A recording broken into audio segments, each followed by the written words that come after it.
bisa sampai di titik tuh dia pernah mukulin ceweknya, ditonjok di bagian sininya, itu darah kan. Terus Hmm. uh, ceweknya itu nggak balik, nggak pulang. Maksudnya dia tetap di situ. Jadi bener-bener Oh. yang ya udah kita selesain gitu, diomongin baik-baik. Nah mungkin dari pasangannya juga sih punya pengaruh ya. Jadi ketika dia berhadapan sama orang yang mungkin dia juga Mm-mm. punya dia punya kepercayaan dirinya yang tinggi, terus dia dibesarkan dengan lingkungan yang benar-benar diajarkan untuk harus bisa mengatasi permasalahan apapun itu. Jadi akhirnya ketika menghadapi keadaan kayak gitu ya, dia bukan nantang sih sebenarnya, dia mengajak si pasangannya untuk ayo kita selesaiin baik-baik bagaimana. Jadi dia akhirnya tuh diajarin bagaimana sih lu cara berkomunikasi sama pasangan lu sih. Kalau misalnya lu ada masalah bukan main pukul gitu loh. Kita Harus ngomongin asertif baik-baik. juga ya. Kamu maunya gimana ya diomongin gitu ya. Ya, menyampaikan apa yang kamu inginkan aja sih. Kamu pengennya gimana? Oh, satu nih aku lupa. Kalau bisa tuh ada rules dalam hubungan, dalam artian gini loh, ada batasan-batasan, Ah. ada Mm-mm. batasan-batasan yang membuat kalian tuh sepakat. Jadi dari awal. Jadi mungkin itu juga sebagai satu apa ya tindakan mencegah sih. Jadi dari awal kan kamu udah punya punya batasan-batasan nih. Oke, kita nggak boleh. Misalnya biasanya tuh paling paling gampang itu ngecek HP lah ya. Itu orang Ah, merasa ya. itu hal yang simple, hal yang sederhana, Mm-mm. tapi sedangkan dari HP ini menjadi satu masalah besar biasanya. Nah, misalnya dari pengecekan HP, kamu punya privasi, jadi HP ku HP ku, HP-mu HP-mu, jadi kamu nggak punya hak untuk memiliki HP-ku. Begitu sebaliknya. Terus kayak masalah lingkungan, aku boleh berteman dengan siapa aja, aku boleh mengikuti kegiatan apa aja, tapi yang penting sifatnya positif, aku tetap komunikasi dengan kamu. Jadi ada hal-hal yang emang harus dikasih aturan gitu loh. Emang kelihatan kaku banget sih, tapi menurut aku itu ngefek sebenarnya. Pada Iya akhirnya itu. teman aku yang ada di kelas dia yang ada di kelas itu, mereka istilah apa ya, buat satu rilis apa ya, bukan rilis, perubahan dalam hubungan gitu tuh loh. Jadi mereka mulai buat, oke nih, ada hal-hal yang nanti memicu kamu bakalan kayak kemarin. Jadi hal-hal ini dihindari. Jadi di list gitu loh. Itu juga sangat Mm-mm. membantu kayak gitu. Oke, tapi sepengalaman teman dekat saya Heeh. itu tuh juga udah digituin kan Kak. Kayak istilahnya tuh kayak pacaran kontrak malah kan kayak ada batasan-batasan harus kalau kamu kayak gini aku bakalan kayak gini misal kayak gitu-gitu Ya, kan. ya. Tapi di kenyataannya semua tuh kayak ya udah itu cuma hitam di atas putih aja gitu. Tapi kan balik lagi kan loh ini komitmen kita loh. Tapi Hmm. ujung-ujungnya tetap aja yang keras Ya. tambah keras, yang lunak ya JJ monggo kerso gitu kan. Itu Benar, benar, nah benar, benar. itu tuh gimana? Kadang kan karena apa ya kalau udah pasangan apalagi udah bertahun-tahun gitu kan Kak. Bahkan juga ada yang mikirnya kayak misal mikir aduh aku udah bertahun-tahun nih sama dia kalau aku ngebuka relationship lagi sama orang lain kok kayaknya capek ya ya udah deh aku sama ini aja walaupun mungkin aku emang dikerasin lah istilahnya aku bener-bener KDRT mungkin gitu Ya, kan itu gimana ya. iya. Benar-benar. Tapi berarti itu balik lagi keputusannya ada di si korban. Karena kita tuh nggak bisa apa ya, nggak bisa ngontrol ngontrol pelaku ketika kejadian itu sudah terjadi, kecuali emang ya udah pada akhirnya kita ngasus apa ya, kita ngarahin dia ke, misalnya udah terjadi kekerasan nih, ya udah kita Mm, laporin aja ke polisi. Atau enggak misalnya dia lebih ada pengertian dikit, ya udah sih aku coba bawa kamu ke orang yang profesional, misalnya ke psikolog, coba terapi aja dulu, siapa tahu ini emang perilaku dasar kamu yang memang butuh di terapi, misalnya kayak gitu. Tapi uh, kalau misalnya jauh ke sana kan kadang orang juga misalnya mau pergi ke hal yang udah lebih, itu kan sifatnya udah formal banget kan, itu kan orang juga udah males kan, apalagi dengan betul. orang yang sifatnya kayak gitu kan, dia yang ada dia emosi. Maksud kamu Mm-mm. apa kayak gitu kan? Maksud kamu apa gitu? Ya udah berarti salah satu caranya adalah kita sebagai kita harus berani ngambil keputusan. Karena emang Oke. uh, hal-hal yang buat buat mereka akhirnya terperangkap dalam hubungan kekerasan seperti itu ya, salah satunya adalah apa yang sudah mereka bangun selama ini. Jadi investasi yang mereka kasih dalam hubungan itu, misalnya kayak waktunya, pengorbanan yang mereka kasih dalam hubungan ini selama bertahun-tahun, itu kan orang kadang tuh ngerasa kayak tadi Ayah bilang kan, mau cari pacar lagi udah, aduh gimana gitu. Terus juga ada yang tipenya, aduh aku udah pacaran udah lama, kasih ya, sayang banget gitu tuh kalau harus putus, kayak gitu. Terus juga mungkin kayak kamu udah dikenalin sama keluarganya, udah ada rencana-rencana tertentu nih, besta nanti kita gini, itu tuh yang bikin ya kita juga agak susah untuk keluar dari situ. Tapi ya mau nggak mau kamu harus berani ngambil keputusan. Hmm. Ya, kalau aku sih nganggapnya gini ya, kalau aku berhadapan sama orang yang dia sebagai pelaku kekerasan, aku nganggapnya aku orang sadar dan dia nggak sadar gitu loh. Jadi orang yang sadar lah yang harus membuat satu tindakan. Karena kita ngarepin orang yang nggak sadar ya percuma gitu. Iya betul. Berarti tadi juga harus iniin pasangan ya. Bahkan menurut aku sendiri nih Kak, kalau misal orang keras, misal ada cowok yang benar-benar apa ya, kekerasan sama perempuannya itu, sebenarnya dia sendiri tuh punya luka masa kecil gitu-gitu. Kayak dia sebenarnya pernah diapain, kayak tadi kata Kak Lia yang bapaknya nampar dan lain-lain, makanya ke Hmm, bawah gitu.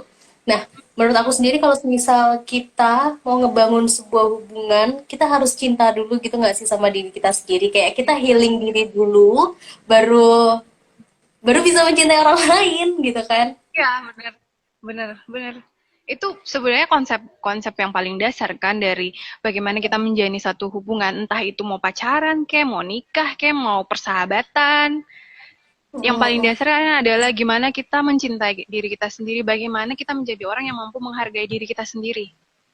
Ketika kita nggak Hmm. menghargai diri kita sendiri, ketika kita nggak sayang sama diri kita sendiri, otomatis kita bakalan gampang banget buat nyakitin orang lain. Kayak gitu. Betul. Tapi kadang juga Mm-mm. masih banyak di luar sana yang emang gimana sih cara cinta sama diri sendiri gitu kan. Tapi Ya, sebenarnya kalau itu misal proses. iya proses. Iya. Terbentur, terbentur dan terbentuk. Terbentur, tapi ya tetap lanjut aja gitu. Ah, ah, ah. Eh, terus Kak kalau apa ya, lebih kesimpulannya sebenarnya abusive relationship ini ada yang bilang, bukan bilang ya, kayak cerita waktu aku bikin poster kayak gitu gitu kan. Terus malah ada yang komen gini, abusive relationship itu bagus nggak sih? Wow. Terus aku tuh mikir namanya aja udah abusive kan. Terus mungkin emang ada yang belum tahu mungkin kan Kak. Sebenarnya contoh-contoh kecil aja yang kita sadar, misal kita kan emang udah sadar ya namanya abusive tuh ini. Cuma Nah, ngebentak nih yelling apa ya, cuma itu kan malah udah apa abusive ke psikisnya kan. iya, Mungkin di luar sana banyak banget yang nggak ngerti sebenarnya cuma sekelumit itu tuh udah sebenarnya kekerasan gitu kan Kak. iya, benar. Sebenarnya dari hal-hal kecil sih, misalnya kita kita dalam hubungan ya, aku minta izin mau sebenarnya minta izin juga nggak penting-penting amat sih ya, namanya kamu juga masih pacar aku gitu loh. Aku punya Yes. hak dong untuk memprioritaskan segala sesuatu yang sifatnya akan jadi hal yang positif buat aku gitu loh. Misalnya kamu bilang, sayang, asik, aku mau ini dulu ya gitu kan. Aku mau pergi sama temanku misalnya itu, tapi nggak dibolehin. Sebenarnya kan dari hal-hal kayak gitu. Mungkin ya ada tipe tipe tipe pasangan yang mereka tuh terbiasa dengan mereka nggak ngebolehin, tapi ada alasan-alasan tertentu. Kalau misalnya kamu nanyain aja kalau alasannya emang bisa diterima dan masuk akal, ya udah. Tapi kalau misalnya alasannya cuma sekedar nggak boleh lah, kenapa nggak boleh lah, pokoknya nggak boleh aja, aku nggak suka, itu kan udah kelihatan sebenarnya. Iya, iya, iya. Hal-hal simpel seperti itu loh, kayak akhirnya buat kita sendiri juga bingung gitu. Kok ini kan harusnya keputusan dari diri aku, kenapa harus ada orang lain yang apa ya, yang punya andil di dalam situ gitu. Hal-hal simpel seperti itu sih ngelarang. Terus kayak misalnya uh, kita diatur nih, kamu boleh pakai baju apa, nggak boleh Nah, pakai baju betul. apa gitu kan. Itu hal-hal yang simpel kan. Misalnya postingan juga, aku juga nemuin beberapa orang kayak misalnya dia mau posting sesuatu di media sosialnya, jangan deh ntar pasangan aku marah gitu. Ada juga Kenapa ya. kayak gitu? Sebenarnya ya kalau aku ya secara pribadi nganggapnya adalah ketika kita punya hubungan sama orang lain sampai di titik dimana kamu ngerasa takut sama pasanganmu, harusnya itu kamu bertanya lagi deh. Ini hubungan Hmm. yang sehat apa enggak? Sampai pada di titik kamu ngerasa takut, kamu mau ngapa-ngapain kamu takut gitu. Harusnya kamu bertanya ini sehat apa enggak gitu. Bahkan dulu malah ada yang cerita waktu takut itu Kak, biasanya dia tuh malah mikirnya mungkin aku takut kayak gini karena aku menghargai pasangan aku. Aku nggak mau pasangan aku terluka, makanya aku nggak ngelakuin ini. Kan ada yang sebodoh itu untuk berpikirnya seperti itu. Oke, Padahal itu kan bikin nggak nyaman juga ya. iya dong. Intinya kalau misalnya satu hubungan dilandasi sama rasa takut harus dipertanyakan dong. Apa yang harus Hmm. ditakuti? Kalau dia menghargai mungkin ya, tapi kalau udah dilandasi sama rasa takut, aku rasa itu udah nggak sehat. Karena kan sifatnya kalau kita punya pasangan, itu kan sifatnya tuh kan saling mendukung, menghargai yang paling utama. Kalau udah nggak ada rasa menghargai, yang dominasi rasa takut, itu berarti kan udah nggak sehat. Udah jatuhnya kan Betul. toksik. Kayak gitu. Jadi mikir Kan? lagi nih. Iya, jadi mikir lagi ya. Kok gitu sih? Tapi emang karena emang beberapa orang tuh dia nggak sadar ketika dia ada di situ yang kayak tadi Ayah bilang kan, karena dia merasa menghargai, takut menyakiti lah. Sekarang kamu mikir, kamu menyakiti orang lain, kamu menjaga perasaan orang lain lah. Kamu menjaga nggak perasaan kamu sendiri? Iya. Itu makanya Harusnya yang balik lagi kan dilindungi tetap diri sendiri. sendiri, bukan egois loh, tapi itu yang utama karena kalau kamu udah mencintai, menyayangi diri kamu sendiri, menghargai diri kamu sendiri, otomatis kamu akan berperilaku sama terhadap orang lain seperti apa yang kamu perlakukan ke diri kamu. Oke. Terus tadi tuh Kak ada yang tanya juga. Dia bilangnya kalau benar-benar udah kejebak kayak gitu, sebenarnya bisa nggak sih mereka itu sembuh? Sembuh dalam arti kalau mungkin kalau bayangan aku sembuh adalah ketika dia udah nggak abusive lagi, udah benar-benar oh iya aku mau ngomongin tentang misal aku udah kebiasaan di abuse nih, misal Hmm, abusive. Terus abis itu aku bilang aku nggak suka digituin pada suatu ketika kan itu karena aku udah bener-bener yang hmm, muak misalnya. hmm. Terus udah nih cowok aku udah bener-bener ya udah jadi kalem, halus, terus apa ya manutan ya ya Hello Kitty lah Kayak, intinya gitu kan. Terus tiba-tiba aku tuh kangen kayak aduh anjir aku kangen nih dikasarin kayak gitu. Kan kadang ada juga kan yang kayak gitu. ya, Sometimes. Ah. sometimes. Berarti itu bukan masuk ke abuse dong. Tapi kan dia nggak seneng sama waktu rasa rasa yang pertama-tama di ini atau mungkin abuse yang bener-bener mau jadi kebiasaan kak atau Iya, jatuhnya awalnya mungkin itu masuknya udah kekerasan. Tapi ketika dia udah mulai menikmati, kita juga nggak bisa nyalahin dong. Lah kamu sendiri aja menikmati, iya kan? Kamu, kamu aja menikmati, kamu ada rasa kangen gitu. Jadi sebenarnya kan udah ada iya. masalah yang lebih kompleks lagi kan. Udah iya kan yang kayak tadi aku bilang itu udah masuk ke kita nggak semudah itu ya untuk ngejudge orang dia punya gangguan atau segala macam gitu tuh. Tapi kalau misalnya dia buat teman-teman misalnya ada di lingkungan kalian ada orang-orang yang seperti itu, aku nggak mau ngejudge ya kalau mereka udah masuk dalam satu gangguan apa. Tapi kalau boleh langsung saranin aja mereka ke profesional aja karena menurut aku itu sudah sesuatu yang udah nggak wajar gitu. Hmm. Juga maksudnya kayak rasa rasa takut takut untuk pergi ke orang yang profesional itu kan Iya. kadang mereka ketakutan ya misalnya aku nanti aku kayak aku nih pernah nih ada yang cerita terus aku saranin karena aku ngerasa kayaknya ini kayak udah nggak normal lagi kan itu aku pergi ke ada psikolog misalnya uh, di situ dia jawabnya aduh aku tuh nanti ditanya-tanya ini tapi Hmm. nanti aku kenal sama orangnya kayak gitu nah, itu yang harus hal-hal kayak gitu itu yang harus kita kasih mereka juga kalau kalau kenal psikolog misalnya mereka itu temanmu juga gitu tuh. Jadi kamu bebas kok mau ngobrolin apa aja ke mereka kok. Nggak ada yang ngejudge kok kayak gitu. Tidak semengerikan itu ya tenaga profesional ini. Apalagi seperti Kasian ya, kita ini. kasian ya. Nah, Kak, kalau misal nih, kan tadi kan berarti kamu sebagai orang ketiga yang melihat bahwa hubungan mereka itu tidak sedang baik-baik saja gitu kan. Mm-mm. Ah, Tapi kalau ternyata eh misal aku ngelihat hubungan kamu dengan pacar kamu, aduh Kak, kayaknya kamu abusive deh gitu. Tapi kamu sendiri nggak sadar gitu tuh, terus yo wes ben kah atau Oke, kalau aku sih nggak bakalan aku biarin sih. Jadi ketika aku ngelihat ada sesuatu yang nggak beres, pasti aku omongin. Aku omongin ke teman ataupun siapapun itulah yang dan aku harus ngeliat juga sih dia tuh taraf kedekatan sama aku sedekat apa gitu. Tapi kalau misalnya dia nggak dekat-dekat amat, aku juga nggak punya hak dong buat ngomongin ke dia. Tapi kalau misalnya itu sahabat aku atau saudara aku, pasti aku bakalan ngomongin dan aku kasih edukasi ke dia. Makanya aku bilang informasi itu penting. Kamu membaca sesuatu yang nggak usah yang terlalu berat lah. Kamu baca artikel-artikel ringan kayak gitu tuh juga udah jadi pengetahuan buat kamu. Dengerin-dengerin yang model-model kayak misalnya kita bahas-bahas kayak gini juga apa ya udah lebih mudah untuk ditangkap gitu loh daripada kamu harus melihat sesuatu yang berat kayak gitu loh. Jadi kamu kasih edukasi buat teman. Misalnya dia nggak mau diomongin, ya udah coba deh kamu baca ini atau kamu nonton deh di YouTube ada yang. Jadi kamu mencari sebuah pembahasan yang sifat hampir mirip kayak kasusnya mereka, kamu kasih aja ke dia gitu.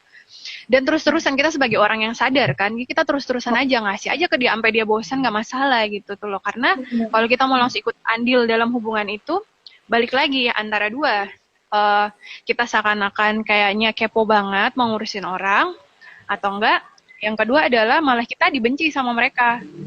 uh, Kayak iya kan maksudnya kayak ngapain sih kan ini hubungan-hubungan aku. Orang aku nyaman-nyaman aja kok. Kenapa harus kamu yang ngurusin gitu. Ini emang paling penting cari pasangan yang satu karakter ya, benar. Makanya disesuaikan dulu visi misi awalnya mau kayak gimana. susah juga ya nyambungin orang yang mungkin tuh beda server, beda apa ya. Tapi kan sebenarnya nih Kak, ada ngomongin tentang satu server nih, ada yang bilang kamu A, aku B, ya udah kita bisa kok jalan beriringan gitu kan waktu lagi bucin-bucinnya bisa ya. Lagi Bisa. bucin-bucinnya. Sebenarnya tuh semua hal itu bisa. Kalau sifatnya perbedaan itu sebenarnya bisa-bisa aja sih. Cuman bagaimana kamu cara mengatasinya, bagaimana kamu cara mengolah emosi ketika ada permasalahan di dalam hubungan kalian. Sebenarnya kalau mau jalan bareng, bahkan ketika ada orang yang sama pun juga bisa nggak menutup kemungkinan untuk terjadi hal yang seperti itu. Jadi Hmm. sebenarnya tergantung bagaimana kita cara mengatasi segala sesuatu yang ada di dalam hubungan sih, permasalahan, emosi kita sendiri, kayak gitu. Tetap lagi balik aja ke diri sendiri dulu ya. Balik ke diri sendiri sih, semuanya sebenarnya itu sifatnya tuh balik ke diri kita sendiri. Kita nggak pernah bisa Hmm. ngarepin orang lain untuk melakukan sesuatu untuk kita gitu. Kalau kitanya sendiri, kayak tadi Ayah tanya kan soal gimana sih cara iniin pelakunya lah. Kalau pelakunya sendiri dia ngerasa itu hal yang wajar, kita sebagai Hmm. manusia biasa bisa uh, Iya, iya betul. Hmm, kakak ada cerita lagi kak tentang mungkin pengalamannya, pengalaman teman-teman atau pengalaman kakak sendiri mungkin? Oke, kalau aku sih nggak ada sih, tapi lebih pada aku pernah ada di hubungan yang toksik banget. Mm-mm. Aku pernah ada di hubungan yang toksik banget dan akhirnya itu semua balik lagi ke akunya sendiri sih. Aku yang memutuskan, aku yang menyadari bahwa oh oke, aku nggak sehat nih sampai di tahap ini hubungan yang nggak sehat.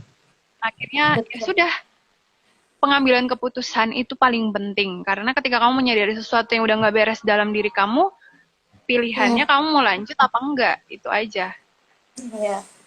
Mau mengakhirinya Kayak atau enggak? Lebih baik sakit di awal, sakit patah hati daripada besok-besok sampai nikah tetap aja digituin gitu kan kak? iya, benar, benar, benar. Karena gini loh, kalau kamu tahu nggak sih, kalau misalnya di kasus KDRT itu ya ada masa di mana masa bulan madu. Orang Hmm. KDRT juga ada masa bulan madu tahu. Jadi itu Iya. masalahnya itu tuh fase di mana ketika kamu udah dikasarin ya, kamu udah kamu udah dikasarin terus si pasanganmu minta maaf gitu kan. Nah, proses permintaan maaf ini tuh dinamakan masa bulan madu. Jadi kamu kembali lagi ngerasain cinta, kayak gitu loh. Kayak, aduh aku sayang banget nih sama pasanganku gitu. Aduh dia yang paling terbaik. Paling harus dipukulin gitu. Nah, itu jadi keputusan nih. Keputusan ketika setelah fase bulan madu itu biasanya pilihannya ada dua. Tindakannya semakin kencang lagi, dia semakin melakukan kekerasan yang lebih parah, atau dia meredah. Nah, itu makanya pinter-pinter nih di masa di masa aduh ini nih gimana kita sebagai korban yang menyadari bahwa hal yang dilakukan adalah hal yang salah, bagaimana cara kita ngetekan kita memperlakukan ayo jangan panas ya jangan panas, lap keringatnya dulu. Aku langsung unfocus tahu. Ya ampun, itu siapa sih?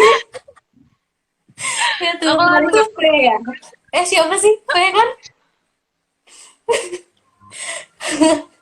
Halo Freya, Vera. Oh Vera. Lebih patah hati daripada patah tulang karena digebukin. Iya emang bener.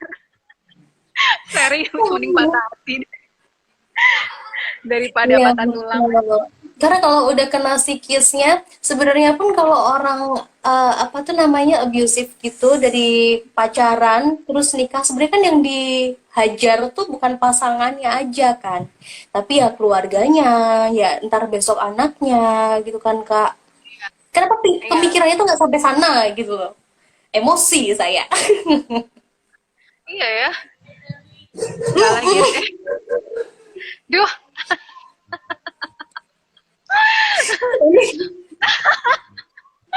Gimana ya, mau jawab nggak nih? Aduh, alhamdulillah sudah tidak. Aduh. Bu. Aduh, betul nih.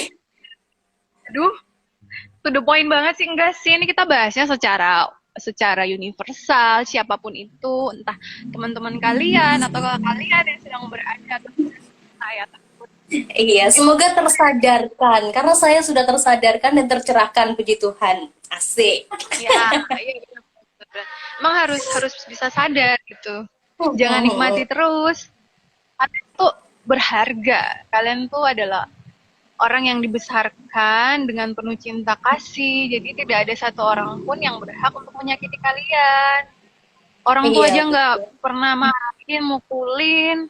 Masa hanya seorang pasangan yang ya bisa kapan aja kita bisa pisah dari dia, kok dia kayak gitu sama kita, kayak gitu loh. Nggak ada yang namanya mantan keluarga, yang ada mantan kekasih tuh banyak ya Kak ya. Mantan kekasih banyak banget, beribu-ribu. Mantan keluarga Tapi juga kadang kan, iya benar. Kadang walaupun misal kita udah sok-sokan melekat ke pasangan kayak udah aku nggak mau peduli sama kanan kiri, tapi ujung-ujungnya kalau kita remuk juga kita kembali lagi ke keluarga kan. Iya benar. Keluarga, makanya kan keluarga itu kan ada tempat berpulang. Iya, aku setuju banget sih itu definisi keluarga tempat berpulang. Iya, karena kalau seburuk-buruknya kita nggak mungkin ditinggal. Oh iya ya, satu lagi deh tambahan, aku lupa. Apa yang buat orang itu susah untuk move dari kasus ini adalah biasanya itu diancam, ancaman dari si pasangannya. Makanya aku mau pesan, maksudnya gini loh, kita kalau sekalipun dia pacaran itu udah lama lah ya, jangan sampai hal-hal yang pribadi banget. Orang sama istri aja ada privasinya kan, apa kita yang pacaran itu hal-hal yang jadi kita kasih ke pasangan kita bisa aja satu saat itu bisa jadi bumerang, apalagi yang kayak gitu. Karena aku juga punya temen yang dia nggak bisa pisah itu gara-gara dia diancam sama pacarnya bakalan nyebarin foto itu, foto telanjangnya dia. Jadi mereka emang jadi dinamika sama pacaran karena mereka LDR juga kan. Jadi mereka sering kirim-kiriman foto gitu, kirim-kiriman foto telanjang, dan pada akhirnya waktu mereka ada masalah dan emang si cowok ini adalah tipe yang agresif banget, temperamen banget, pada akhirnya dia diancam sama pacarnya untuk mau disebarin gitu. Nah itu juga harus hati-hati ke kitanya kayak gitu ya. Tapi kan sebenarnya nih Kak, dulu kan tanpa sengaja juga pernah kan digituin. Nah, ternyata Ya. sepengalaman aku, Mm-mm. jangan pernah takut. Karena makin kamu Hmm. takut, makin kamu benar-benar diancam dan disudutkan, dipojokkan, nggak bisa apa-apa.